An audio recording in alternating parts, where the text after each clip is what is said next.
เหนือหน้าผาสูงที่ปกคลุมด้วยหมอกหนาลมพัดแรงมากจนเด็กชายคนหนึ่งพลัดตกลงไปและนั่นคือจุดเริ่มต้นของการผจญภัยที่เขาไม่เคยคาดคิดเขาร่วงลงสู่ทะเลหมอกหนาโอบล้อมราวกับกำลังกลืนเขาเข้าไปแต่แทนที่จะกระแทกพื้นอย่างรุนแรงเขากลับตกลงบนผืนหญ้าเรืองแสงอย่างนุ่มนวลหมอกเบื้องหน้าค่อยๆแยกออกและสิ่งที่ปรากฏตรงหน้าเขาคือดินแดนที่มนุษย์ไม่เคยได้เห็นเงาขนาดใหญ่เคลื่อนผ่านเหนือศีรษะของเขาก่อนที่เขาจะได้เห็นสิ่งมีชีวิตที่เขาเคยคิดว่ามีอยู่แค่ในตำนานและท่ามกลางเมืองแห่งมังกรนั้นเขาได้พบกับมังกรตัวหนึ่ง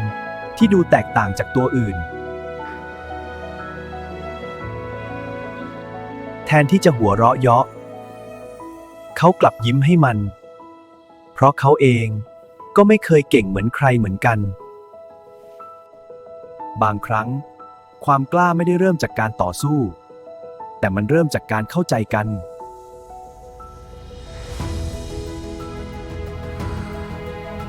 มันพยายามพ่นไฟอีกครั้ง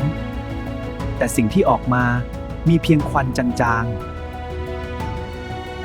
ที่ใจกลางเมืองแห่งนี้มีคริสตัลไฟที่หล่อเลี้ยงพลังของมังกรทุกตัวแต่ตอนนี้แสงของมันกำลังริบหรี่ลง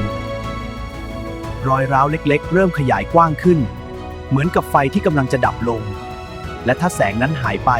เมืองมังกรก็อาจหายไปด้วยมังกรผู้ยิ่งใหญ่รวมตัวกันแต่แม้จะมีพลังมากเพียงใดพวกเขาก็ไม่รู้ว่าไฟกำลังหายไปเพราะเหตุใดในขณะที่มังกรผู้ยิ่งใหญ่กำลังถกเถียงกันเขากลับสังเกตเห็นบางสิ่งที่ต่างออกไปมังกรตัวเล็กไม่ได้มีแค่ควันจางๆไฟอาจไม่ได้อยู่ในลมหายใจของมันแต่อาจอยู่ในสายลมที่มันสร้างขึ้นและบางทีนั่นอาจเป็นคำตอบของเมืองทั้งเมืองบางครั้งคำตอบไม่ได้อยู่ในพลังที่ยิ่งใหญ่ที่สุดแต่อยู่ในสิ่งเล็กๆที่ไม่มีใครสังเกตเห็นและตอนนี้เขารู้แล้วว่าต้องทำอย่างไรแทนที่จะบินสูงเหมือนมังกรตัวอื่น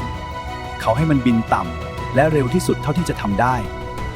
ลมที่มันสร้างขึ้นเริ่มแข็งแรงขึ้นเรื่อยๆสายลมหมุนรอบคริสตัลและแสงที่เคยริบหรี่เริ่มตอบสนองแต่บางสิ่งที่ซ่อนอยู่ภายในก็เริ่มตื่นขึ้นเช่นกัน